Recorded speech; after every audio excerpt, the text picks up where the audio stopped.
each different bubble of reality is true. A galactic historian is a person that looks at all the lines of dramatic karma. Nudge, nudge. It's the Holy Grail. Improvise. Mysterious. It's counter psychic intelligence. Why is DNA farming of this star cluster so important? Because we do manifest our reality. We do create our reality.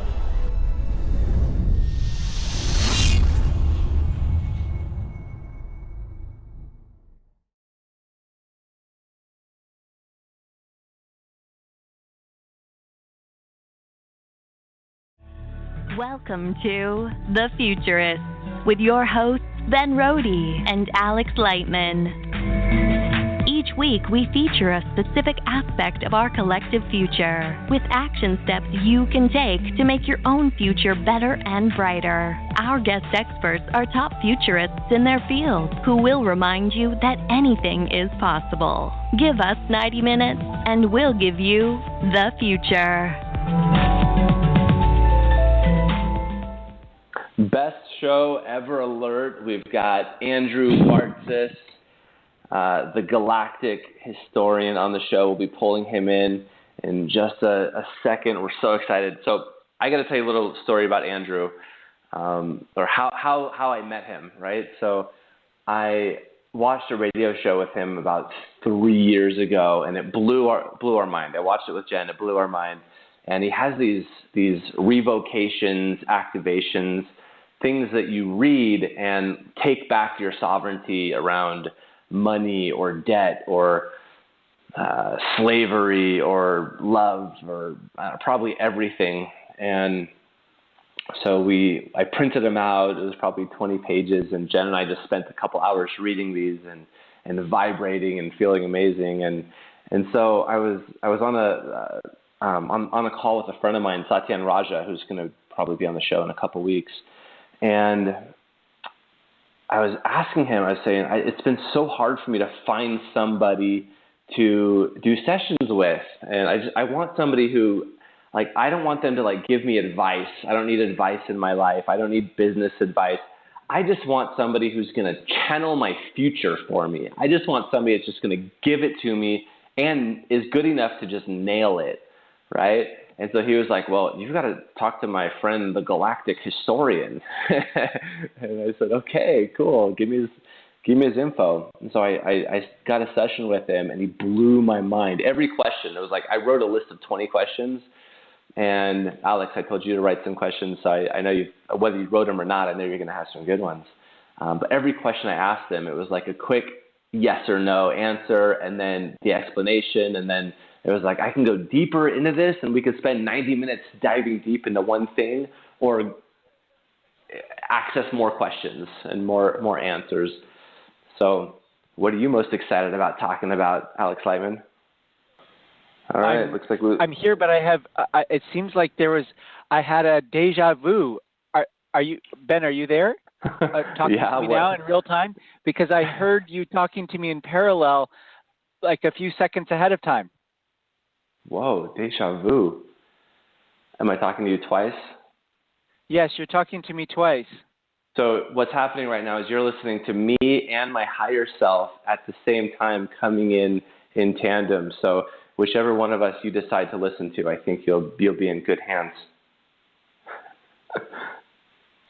Okay, it sounds like there might be a delay. I don't know what's going on right now. But anyway, I'll pull Andrew into the conversation. Andrew, thanks for being on the show with us, man. This is amazing. I'm excited.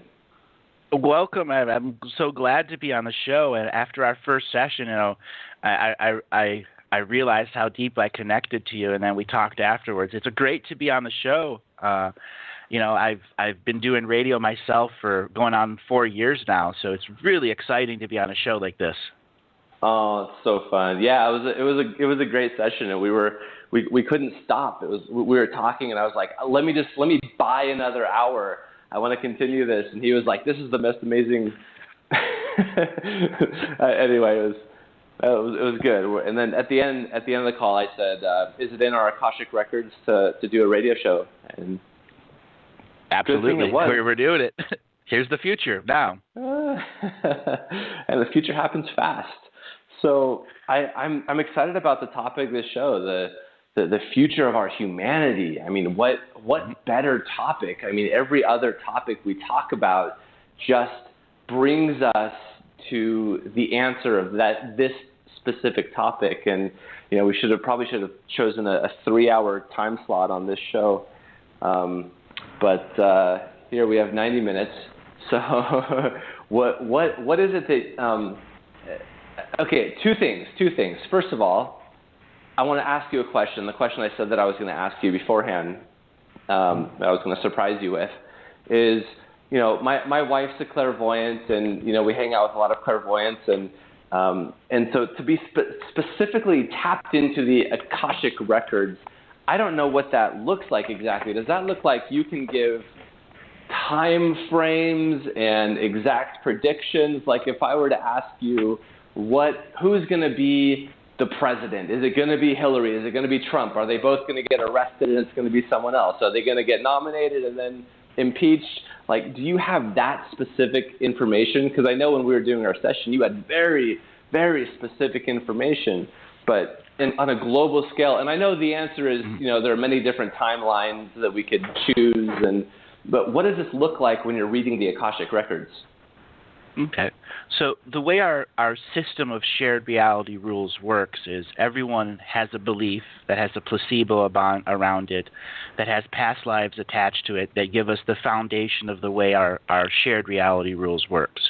Our 7 previous generations, we stand upon their shoulders, each generation, living in the now with the technology and the spirituality we've created, in the co-creation with whatever dogmas or scientific beliefs that lead us into creation, co-creation, inspiration, or some new form found of science, or the static form that we're experiencing in now.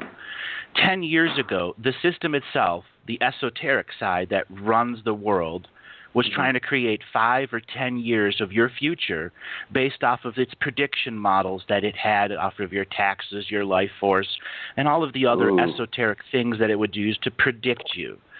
And nowadays, it can barely do 15 days ahead of time. Amazing. For the majority of the people. In some scenarios, it can go 90 days. So to answer your question, it is a shell game right now, or a card game of 3-card monte. Where is the peanut going to be under the card? Mm-hmm. For what I have been saying now for going on 3 years, that each election will be like a Three Stooges event, where the system itself will be showing you its own slapstick from behind its own stage. And Trump is an explanation of that.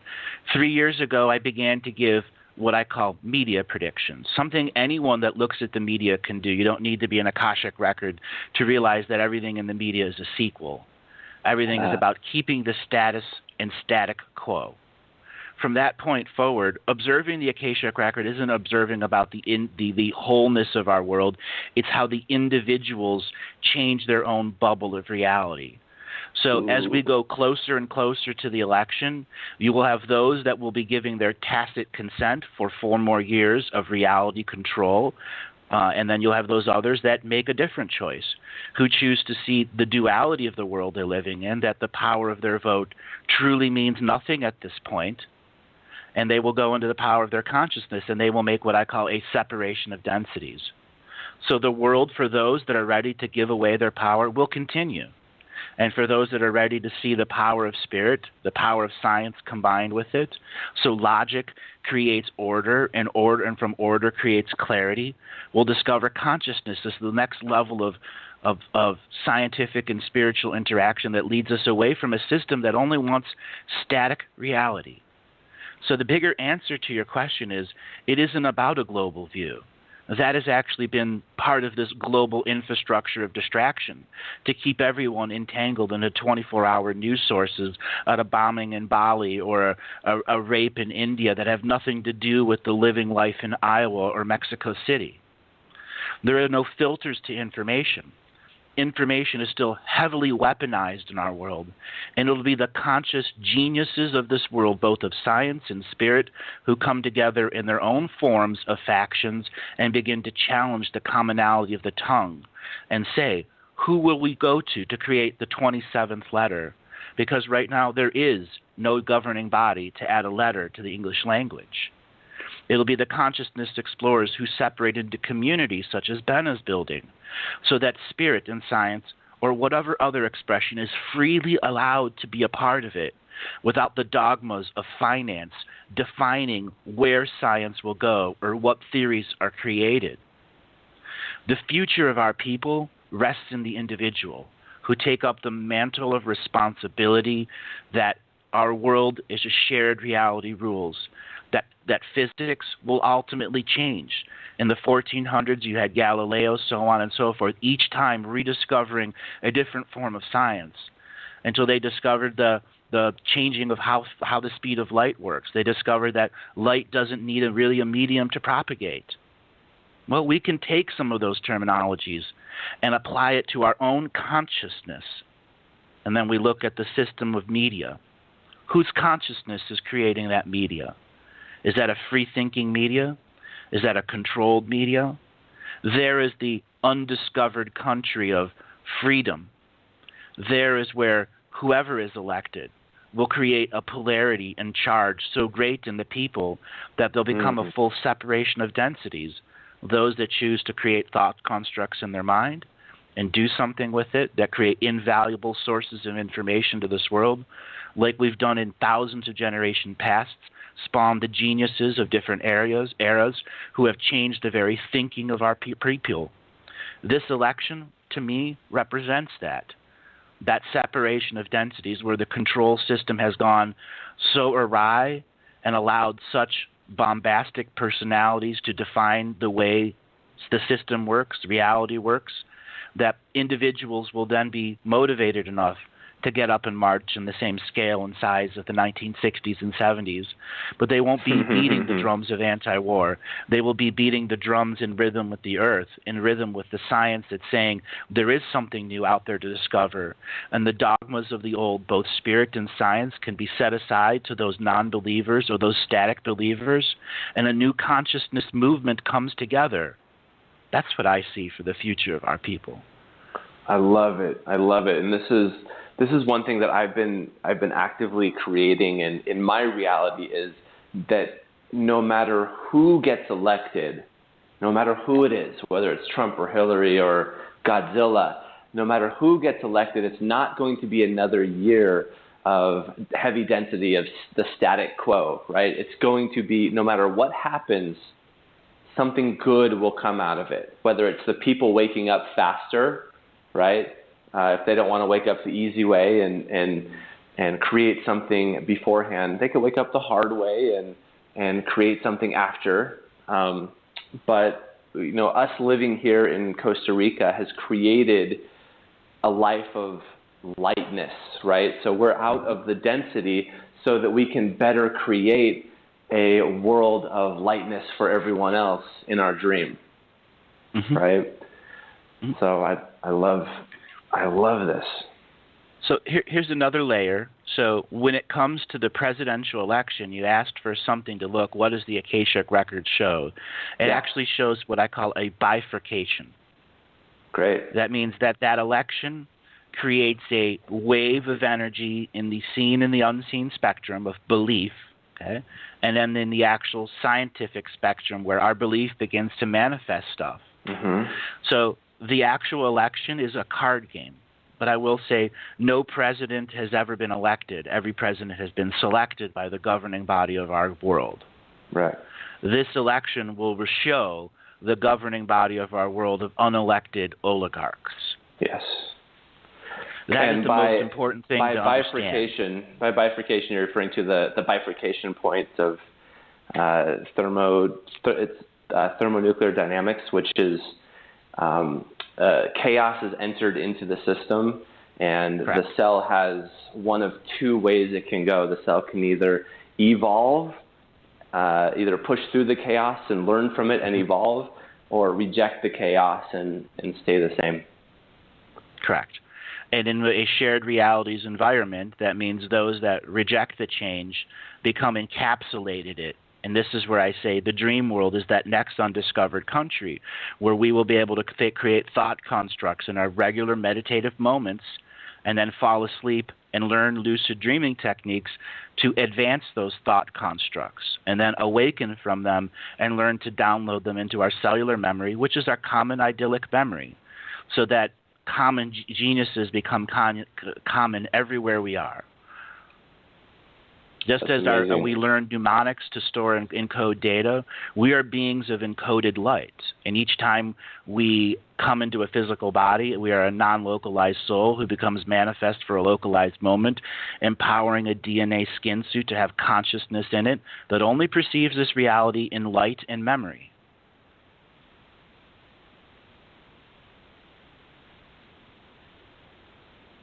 You're blowing my mind. This is great. So that's that common terms that both science and spirit have had for thousands of years. We're just at a point where there are enough learned people to see the commonalities.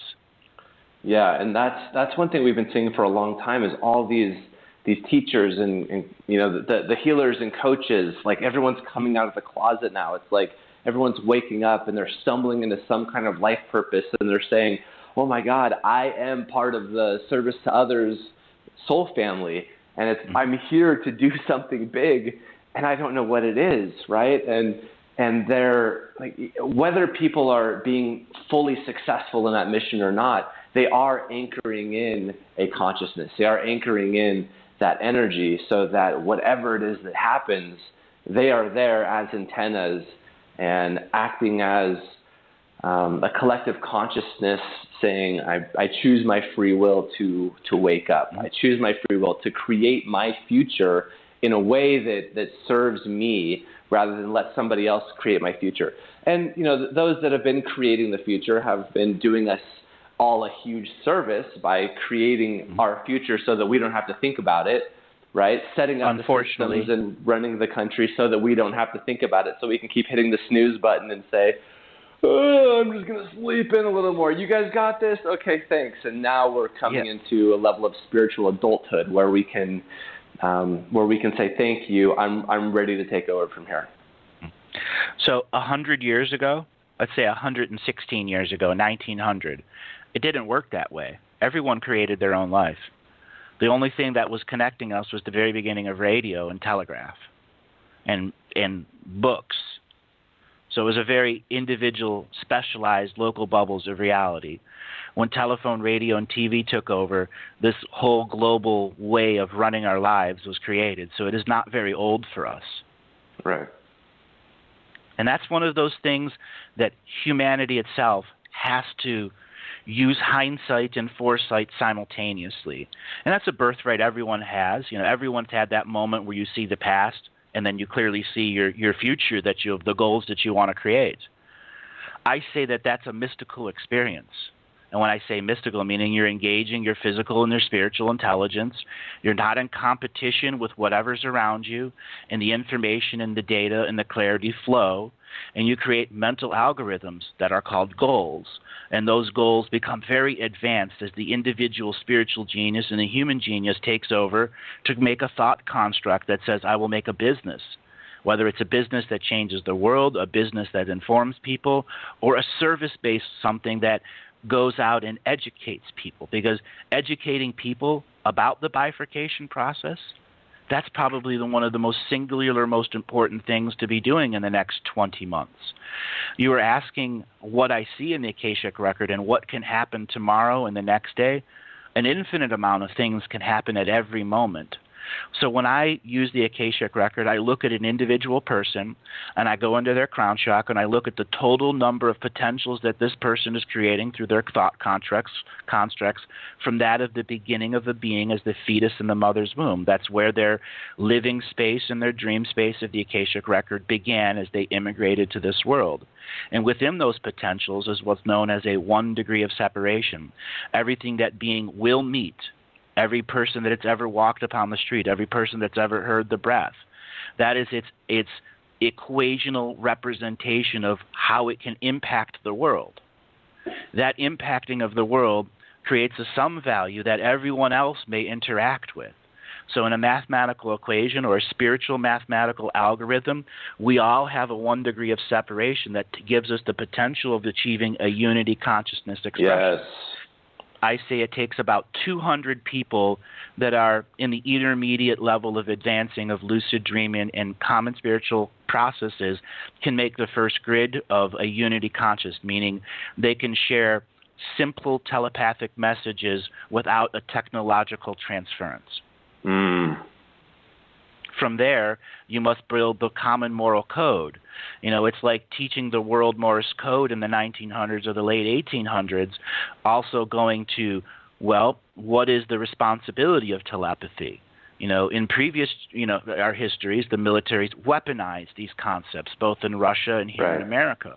There has to be organizations that de-weaponize everything that's looked at as the spiritual process, so that the common moral code of do no harm to sentient kind truly means something to the collective consciousness that's going to be evolving. Do no harm to sentient kind then has the moral obligation of yourself to saying, how much harm will I allow behind me if the person in the corner is killing a fly versus someone chopping the trees down? We, as the new groups creating these collective consciousness, must state to the system, what is a sentience? The dogs, the cats? There are 7,300,000,000 human beings on this world. I say there are 57 billion sentient beings on this world, occupying a variety of skin suits, both seen and unseen. Skin suits. I call them skin bags. Meat suits, skin suits, DNA lineage, occupation suits, ancillary precognitive workforce suits. There's 900,000 different models of human skin suit we can function in. This is great. So I'm hoping at some point, so I know we had you think of 3 things that you could tell our listeners to, as a way that would benefit their life right now. I hope at least one of them is how to access the Akashic Records. Is there something, what can you tell us about that? Well, the first thing first is we have to learn that the Akashic Record is on many scales about understanding and the flow of data. So there's you and I live in a world that has a celestial mind in it. And that celestial mind came through its own birthing process and took on its shell or DNA skin suit, and then offered a spiritual commerce market that's related to our solar systems in the galaxy, that smaller beings of light or streams of light would come through the portals of the sun, come to our surface of world, and create an Akashic Record. Everything that is living on the surface world that is sharing space or sacred space with the celestial mind that created this construct in the first place. That's the first layer of Akashic Record. So when a soul arrives here and its first immigration date, it begins an Akashic Record. When it leaves, its light body, which has the encoded data of everywhere else it's lived, gets an upload of what it did here. It may not choose to go back to a microenvironment. It may choose to be what's known as a free-roaming galactic citizen, where it can enter the sun and then upload its local solar system, what it's done in this local area. And from there, it can go at a galactic level, where it then no longer uses micro time or frog time or solar system time, and it becomes a galactic free-roaming being not attached to anywhere. And its perspective is based off of that level of the Akashic Record, what it's doing in an entire galaxy. All of the lifetimes become a comparison and contrast process. So it can learn if it wants to individuate and compartmentalize itself for another mass learning experience, where it may then divest itself into thousands of different worlds that may have each their own Akashic Record. And then that master avatar will begin to collect what thousands of different worlds are doing. And then when it becomes aware enough, it may want to work at the universal level of the Akashic Record and see its impact in the whole universe. So when I read the Akashic Record, I read the Akashic Record of this world based off of the question that's coming from the asker. That asker is a signature frequency of being who's had a past, a present, and a future with everything in potential. So when that individual asks me a question, there is a state of knowingness behind that. And that knowingness says if it's the Earth Akashic Record in the seen world. The unseen side of that knowingness can also ask questions in the frequency that allows a solar system, a galactic or a universal scale of the Akashic Record to come in and to be translated from its infinite source of light to this finite 26-letter English. Wow. I love it. So when you were doing my reading and I asked you, so we have so many different things that we're doing with our business and that we've been called to do. And there's a progression. You can't just do all of them at once. And so I asked you, what is the one thing that I should be really focusing on right now? And you said, okay, let me go in. And I thought this was really cool. And you tapped into, you were like, okay, there's 3,684 light hits. And you narrowed it down and you nailed it. I mean, you nailed it. It was something that we've been doing for a long time. And something that, the one thing that I love to do the most. It's my life purpose, right? And we hadn't even talked about it before then. So tell me what that is exactly. So filtering information. So as I grew into understanding, let me start it back up. When I was 9 years old, I had an experience at a baseball game. I was bottom of the ninth inning. I was there with my dad and tied score, and our team hit a home run, and everyone cheered. And at that moment, I had my crown chakra open up, and every person that was in the stadium, every person that was watching it on TV, every person listening into radio, and every person adjacent to the stadium, I suddenly knew who they were individually and every past life and every future life that they were going to live. And I realized they were spiritually intertwined with me at that moment and spiritually contracted to be a part of that individuated moment in which I became aware of the different scales that I've just described, the planetary scale, the solar system scale, the galactic scale, and the universal scale, where that was all uploaded into my actual cellular memory and then eventually into my DNA memory. And that's where I realized that I was an encoded being of light functioning on thousands of different realms. And from age 9 until age 18, it was discovering how to live in a world of duality in which I didn't perceive the separation of duality, but everyone else did. From that point, understanding the Akashic Record was, how do I process this infinite information and not lose my own train of thought? So what I've done is, in my own frequency, in my own way of learning, I began to filter information based off of the signature frequency teaching of the individual person. And then I entered what's known as the sacred neutral perspective, where I'm completely an unentangled observer. That's the most fundamental thing to understand when reading the Akashic Record. Information does have charge and polarity, and if a reader stays in any form of charge or polarity, the information rapidly goes to that bifurcation into chaos and where it's not organized with no thought structures behind it. I also learned that I needed to individuate myself because the information flowed from the Akashic Record much like a brain pattern or the Aurora Borealis on the top of the world or the South Pole Aurora Borealis. So I put a part of myself in the North Pole and a part of myself in the South Pole.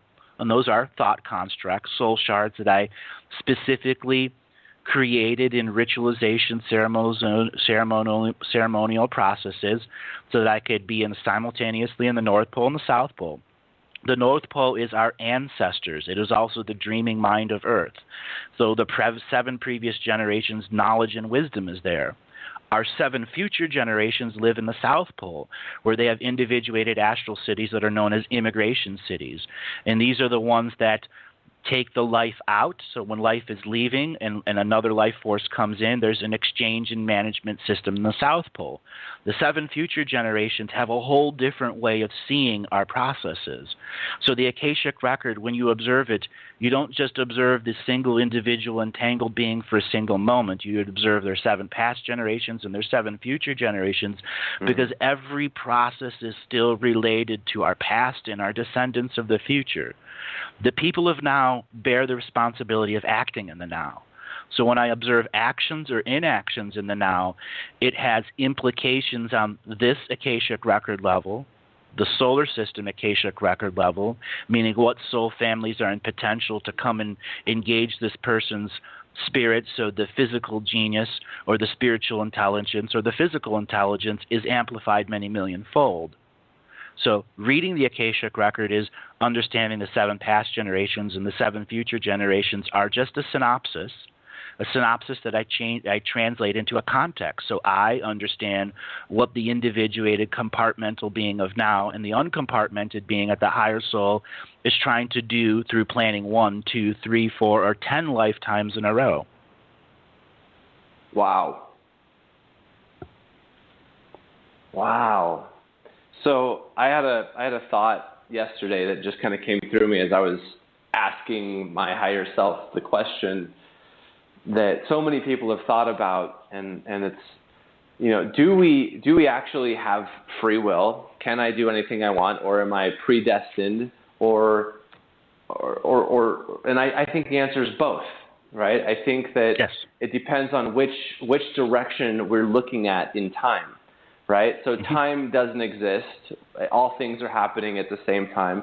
So if we're looking forward in time, I can choose absolutely anything. It's a choose your own adventure novel. But when I get to the end of my life, the book has been written, right? The last chapter, when I die and that last cover, the cover closes, right? I look back over my life, and my life has been, my life is spoken for, right? I can start that book over and read it again, and each word is already in the book. So it's both a choose your own adventure novel and a. Tell me more. I tend to disagree. There are certain people who are what I call in the reincarnation system, meaning much of their life is planned and the perception of free will is very limited, or their perspective on how much free will is limited. In my perspective, and in what I've learned, is this world's rules are it's a 100% free-willed planet, and a 100% free-willed solar system, and a 100% free-willed galaxy, and a 100% free-willed universe. There is a system of higher soul that is trying to plan a chain of consciousnesses that connect together to make a long strain of consciousnesses. So when this Ben, was born, your process of I am free-willed choices began, and you had a game plan that the fetus in your mother's womb created. And you, the beginning thing that was trying to learn to work in this world, co-created with that. But at the same time, you can change absolutely anything. Things like drugs and the hardcores of them are an example of how right away a rebellious soul can say, no, I'm not playing your game. I'm not following down there. I'm going to do this. A war and a variety of other things that eliminate this whole concept that everything is pre-planned. Everything is synchronistic. And when we see everything as synchronistic and that the background environment, the celestial mind holding space for us, the solar system mind holding space for us, the galactic system and the universal system holding space for us at different scales, so our experience in the seen and the unseen world is far more impactful. And yes, free will has these layers of perception where we think we don't, but in fact we do. Because oftentimes it is this individuated, compartmentalized micro-being of the now who's teaching the higher soul actually how to live in this density manifest. Because they're not here. We are. We are I am. We're the boots on the ground. We're the boots on the ground, which are non-localized souls who become a localized event. And with that localized event, we are beings of light, photonic creations of light that store memory in light. And we are in a shared reality that is just a hologram of light. That's some basic facts there. Right? We can look at that. When humanity wants to use free will, it comes down to the shared reality rules. You can define your reality, your boundaries, and we do this all the time in our physical life. Can we then define our boundaries on how we share realities? All the other species in the galaxy have gotten to that point if they wanted to have advanced form of space travel. We are on that verge where each and every individual being will stand 100% in their sovereign space of power, which is their heart, which was the muscle that began, the first thing that began as all the DNA began to unravel and uncode. It said it needs a heart. And when there was a heart and there was no eyes, no ears, no central nervous system, all that, there was still a perception. Okay? And that is where we can learn to redefine our reality rules, where 100% free will truly means something to us. And the plans we had at pre-birth are just plans or blueprints in which we want to co-create with. Wow, there's a lot in there. So let me ask my question again, or I guess it wasn't a question, but let me ask it this way, in a more concise way. So if we look at our present, like my present life right now, right? If we're looking at our present as let's say we're looking at a timeline, we've got our past, we've got our future, and we've got present is right now. If we look forward in time... I am Ben now. Right, you are Ben. So if we look forward in time, we have free will choice. And if we look backwards in time, we've made our decision, right? No. It is your free will choice to observe decision. Yes. Okay. If you're entangled, if you're still entangled to the polarity of the decision, you are locked into that choice. But we also know through common, stuff, we can change the past, the resonance of the past. Yeah, and this you do it in healing all the time. Yes, this is something that we do a lot. All anything is a perspective. So if we can change the perspective of the past, if I have a memory looking back of my dad abusing me, and then I ask my dad about it, and he says, "No, you were about to fall down the stairs, and I grabbed you, and you thought I was hurting you," right? That changes the past too. Yep. It changes the past. It's a fun conversation. Everything is based off of the perspective of the observer. When we learn not to be entangled observers all the time, and I know quantum science says everything's an entangled observer. Well, our higher soul technically isn't. And there's a way to see that through the terminology that I used before of 1 degree of separation, which is the total potential of impact we could have on the world from everyone that we've made spiritual contracts in the unseen world of the fetus in the mother's room. We realize we do have free will. We have free will at a vast expanse, and it is only perspective and the dogmas of our perspective that are limiting us. That's great. So let me ask you the magic question. What question should I be asking you right now?